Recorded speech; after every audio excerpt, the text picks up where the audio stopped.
On the show today, we're diving into something that is essential if you want to prove your results to clients. Welcome back to JFDI with the Two Lauras, our weekly podcast where we talk about all things related to working in social media, from marketing tips to pricing advice, from content inspiration to rants about Instagram's many updates. We're here in your ears every single Tuesday, and we're also now on YouTube. So if you're watching us, hello, and lovely to have you join us over there too. On the show today, we're diving into tracking, which does sound boring. It doesn't to me, as Laura Moore thinks it's boring. It does to me. But it will help you to prove the results to your clients. So it's an essential part of your day if you're thinking about running ads for clients too. But before we get into it, we would love to hear from you. So if you are watching on YouTube, drop us a hello in the comments. And if you're listening in the car, or maybe you're out walking the dog, come over to Instagram later on, drop into our DMs and let us know what part of the show you enjoyed the most. And feel free to ask us any questions as we go as well. Okay, so shall we talk about why we need tracking? Because like we said, this does sound like the most boring topic ever. But let's try and make it a bit interesting because tracking is really, really important. And I think this is something that a lot of social media managers, especially if they've done like social media management courses, they don't really they don't get taught this stuff. They get taught about like data within the apps and stuff, but they don't get taught about tracking, which I think is kind of a missing piece because it's really important. Because it's otherwise, how do you really know what's working? You know what's working in terms of, am I getting likes and engagement on my content? But you don't know what's working outside of that, like the impact that it's having on a business. So I think that's really important. And I think that's the biggest part of a puzzle that a lot of people are missing. We're not there just to keep people happy on Instagram or LinkedIn or TikTok. And there may be exceptions to that. But on the whole, your clients want something to happen off of that platform, whether it be something happening on a website, whether it be something happening on an app, whatever it may be. Clients very rarely just want you to keep people happy on the platform. They want you to take action off of that platform, and therefore you need to understand that customer journey. You need to understand what happened after all of my efforts on social media. What happened when they went on, for example, your client's website? Because if they didn't do anything, if they didn't get there, B, if they didn't do anything, or C, if they didn't buy or become a lead, then the marketing's not working or something's not working in that customer journey. So if you don't track, you don't know. But this applies to every business. Like even if you think about people like Duolingo, Ryanair, those sorts of companies that are putting out funny content on TikTok, Threads, wherever. Yes, they're trying to engage their audience and make it really funny. They're not just doing it because they're a comedy show. They're doing it because it has an impact on the business, and the business will be looking at that. They don't just spend money on social media managers for the sake of providing entertainment to us. They're looking at what's happening when they do this kind of content. Do more people go and book flights? Do more people sign up to their apps? They're looking at that stuff. And your client may not be as big as Ryanair or Duolingo. They may just be a tiny little greengrocer.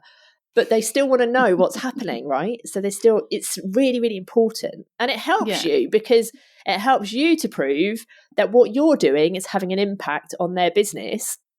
Therefore, you could also show the ROI on their business. Therefore, they want to keep you for longer and keep paying you for longer, because if you don't do what you do, that impact drops, right? So that's really important. We should all want to know this kind of information, because if we want to know this information, then we're more likely to be wanting to keep our clients for longer.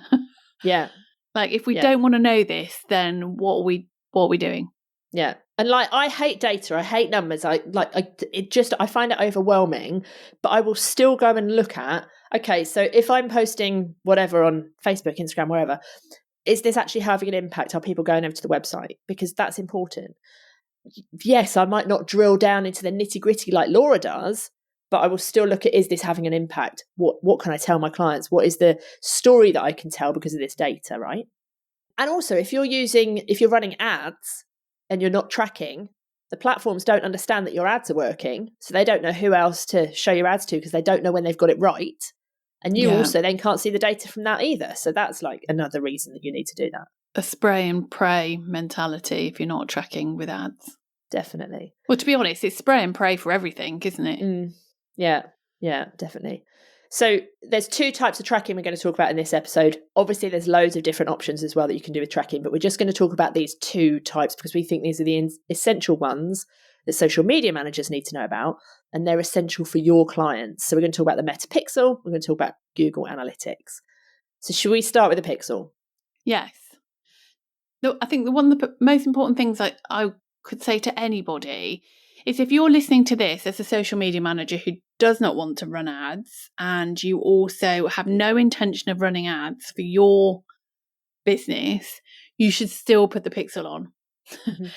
Because if that changes, just purely for your business, if that changes, then you have however many long period of time, 6 months, a year, 2 years of data being collected on that pixel, which will help you when you build ads. So it's the same for any clients. If they don't have any intention of running ads right now, I'd still encourage them to get that pixel on a website. So it's not just about, don't just switch off going, oh, this isn't for me. It's important to be collecting data even if you're not wanting to run ads. Yeah, because that pixel is collecting data that's beneficial for you, but it's also learning about your business. Yeah. Learning about what people are looking at on that page and what have you. It does this thing where it kind of scrapes your page, doesn't it, and understands what's happening. So it's important that it's on there. And even if you're not running ads, you can still go into Events Manager and go and have a look at what's happening on that website, because that captures all your traffic. Well, not all, but a lot of it. Yeah. It's very interesting actually looking in there, I have to say. I love it. Yeah. But so if you are running ads, the Pixel's job is to see what happens, right? So it will collect data when someone lands on whatever page of your website or the client's website, and it will see what they do. So it will pay attention to, okay, they went on this website. Okay, they added something to the basket. Okay, they initiated the checkout. Oh, look, they purchased. And then it's like, okay, these ads were optimized for purchase. That means we've won. We've hit the jackpot because somebody did the purchase. So I know I've shown it to the right person. Or gets to checkout, initiates checkout, but doesn't purchase. And you'll go, whoa, what's happening there? Why is everybody wanting the product? They're putting it in their basket. They're getting to the checkout. What is happening? Why are these people not buying? Is it the postage? Is it this? Is it that? So you start to tell a story using the data. Yeah. And it's beneficial for you as the ads manager to learn that story and see that data. And it's beneficial for the AI because it's understanding what people are doing. And then it's like, okay, these people are only adding to cart. Maybe they're not the right people. Maybe I need to go and find a different group of people so I can get them to try and buy. And within that learning phase, it will be learning all of these different things of what's happening and trying to find the right people to show your ads to. But when you don't have the pixel on, it doesn't know any of that stuff is happening or not happening. So it can't learn any of this stuff. So therefore, it can't show your ads to the right people because it doesn't know who the right people are because it can't see the actions that people are taking. So it's beneficial for those two reasons, for you and for them to be able to kind of help you with your ads. Yeah. It's also brilliant if you're wanting to or need to create retargeting audiences for your clickback campaigns. If you don't know anything about what we're talking about, if you're completely confused about retargeting, it's an opportunity for you to learn about what's happening on that platform and retarget those people or retarget from a website. So you or your clients can maximize the impact of your campaigns. If you want to learn more about that, you can go to thetwolauras.com/CBC. Yeah, I think that's a really important thing for social media managers to find out about, because if you're spending ages creating tons of content for your clients, right, and the content's working really well, people are going over to the website, but they're not buying because most people don't buy on the first purchase. So they're going and having a look at the product, whatever, and you keep putting out loads of content. You're like, okay, well, first of all, maybe you don't know that they're buying because you haven't got the pixel installed and you're not looking in Events Manager. And I'm talking about organic content here, right? But secondly, you see maybe that they're not buying. So you're like, okay, so how can I get these people back? And yes, you can put loads of effort into creating loads more organic content. Or you can say to your client, well, actually, why don't we set up a retargeting campaign? Because this organic content's working really, really well. We can see that people are going on a website, but we need to get them back. So if you were then to set up one of these clickback campaigns that we've just talked about, you can charge for that. You can then show the ROI that people are now engaging with that organic content, going to the website, but then they're seeing ads and they're coming back and buying that stuff. And you can prove that ROI. So then the client's like, okay, this is great. This is a brilliant strategy. Let's keep paying you. And let's also pay you more for these ads. Like, perfect. So I think this is, if you've got the pixel on and you're looking at that information and you can see that it's working, that's a perfect upsell opportunity for this kind of campaign for your client. And it doesn't have to be really complicated. Like retargeting audiences are the easiest ones to kind of pull in, aren't they? You just tell them, I want people who've been on this page, or I want people who've engaged with this reel or whatever. And then it can go and show it to those people. And your client doesn't have to spend a fortune. They can spend £1 or £2 and maybe try and get some, test data back and see what happens. So it's quite an easy upsell, I think. Yeah, but they wouldn't be able to do that if they didn't have the metapixel on their website. No. You would be able to do some retargeting from on the platforms, but you can't do website retargeting without that pixel. And that explains why the more data you have on that pixel, the better, so that you can retarget a bigger pool of people. So it's definitely worth getting it on there. It's only something you do once. So right at the start when you work with a client, or now, if you want to go and do it now, you get them to have that pixel put on the events codes on their website. And then you can just carry on sending people to the websites and doing your thing, knowing that data is then available to do something with at a later date if you want to. Yeah, definitely. Definitely worth doing. So if you only do one thing after this podcast, do that. Get it on the website. So that's the pixel. The second thing in terms of tracking would be with Google Analytics, which is Laura's happy place. If Laura goes off and I don't hear from her in Slack for a while, she's either in Google Analytics or she's in Clarity, just like, looking at all of the data of what people are doing on our website, Anyway. It's just because it's fast. It's Clarity that gets me, because you can literally see people on your website, what they're doing, where they're getting to on the sales page, where they're bouncing off. It's so interesting. It's interesting also to see what blogs people read and stuff as well, isn't it? And what blogs people copy and paste. Anyway. But that's Clarity, which we're not talking about, but it's definitely worth it. Microsoft Clarity. It's free. Yeah. It's definitely worth doing. These are all free, by the way, that we're talking about. They're all free tools. Yeah. Google Analytics, Metapixel, Clarity, all free. Bonus, love something free. Yeah. So Google Analytics is a way to track the activity happening on your website. So it will be all your content. So not just a particular platform. It will cover all the traffic. So whether that's coming from Google, whether it's coming from LinkedIn, TikTok, Instagram, Snapchat, Threads, Facebook, forgot the big one. So it's tracking everything. So you can, again, similar to the pixel, but probably easier, you can start to kind of map out and look at somebody's journey, what they're doing. So where they've come from the first ever time they've come to your website, or where they've come from for that particular session. Where do they go? Where do they go next? What events happen? So did they download anything? Did they buy anything? Where they then went? You can really start to understand, okay, look, loads of people are coming from our Instagram and they're landing on this page. Like, why is that? Is that because we've been talking about it a load, hopefully? And then they're going to this. So hang on, if they're going to this next, what can we do to this page to make that optimize better?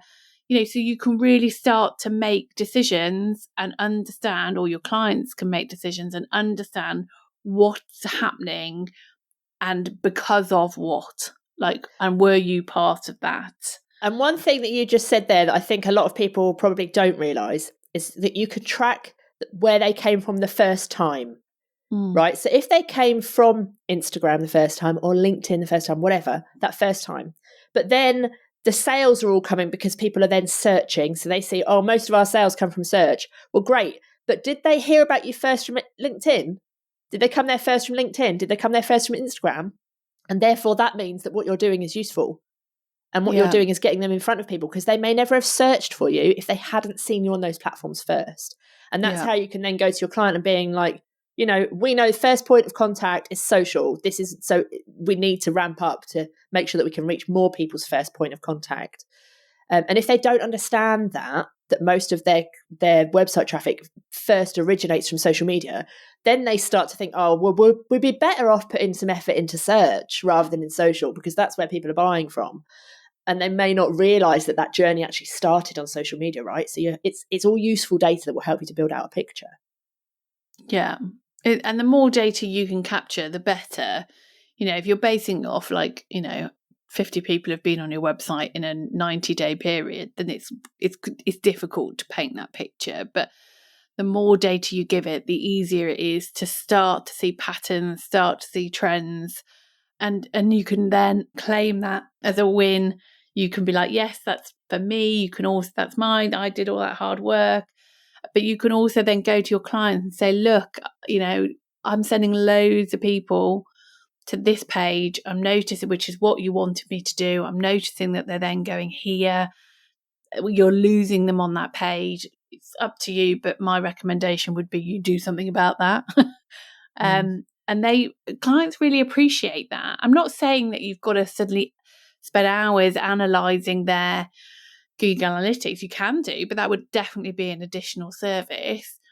But there's no harm in just having a glance, having a bit of a look, starting, and sharing a few things, because they may go, wow, I love this.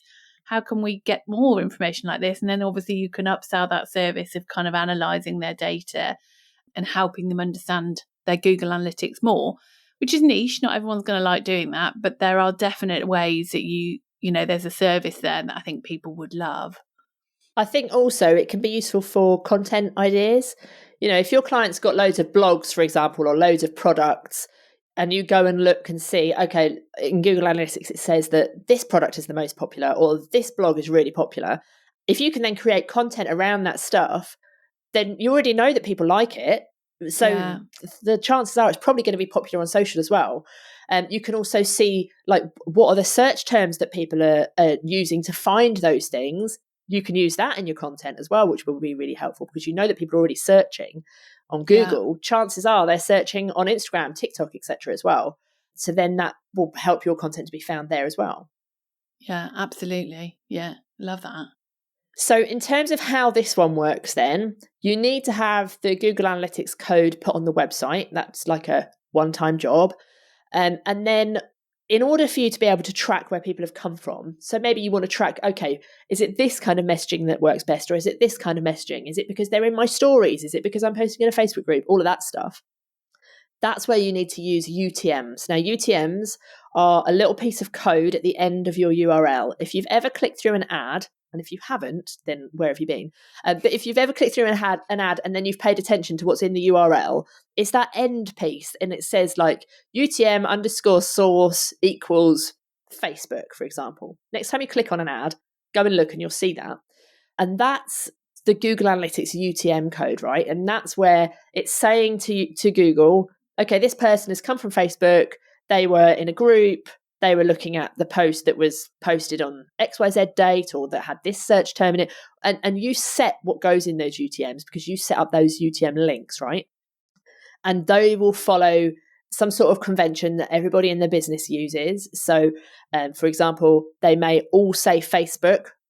Another client may all say Meta, right? So it has to be very specific. So you decide on those terms. And then when you go into Google Analytics and you're having a little session like Laura has, you can go and see, okay, where have our website visitors come from? Which platform was it? What kind of content was it? Was it because it was from the Facebook page or the Facebook group? Was it from stories? Was it from the link in bio? You can see all of that stuff, which is really useful. And then you can make those decisions because of that data, which is great. Yeah. Sounds like you love data, Laura. No, I don't. I like handing it over to you. Anyway, for all of this stuff, this is really important for you and your website. For all of this stuff, all this tracking, you have to make sure, if you're in like our area, EU, etc., you have to make sure that you are complying to GDPR, which means that you need to have a privacy policy on your website. You need to have a way for people to opt out of tracking. If you're somewhere else in the world, there will probably be laws that you have to apply to and be compliant with in those areas as well. So make sure that you are compliant, make sure that your client knows that they need to be compliant. It's up to them to make sure that their website is compliant. But so when you go on a website and you see that pop up and it's like, do you want to be tracked? And you can turn it off. That's what I mean. That has to be on there, because that's what will stop you from being tracked on the Pixel and on Google Analytics and things like that. Yeah, and as marketers, don't say no to that. You want to be tracked.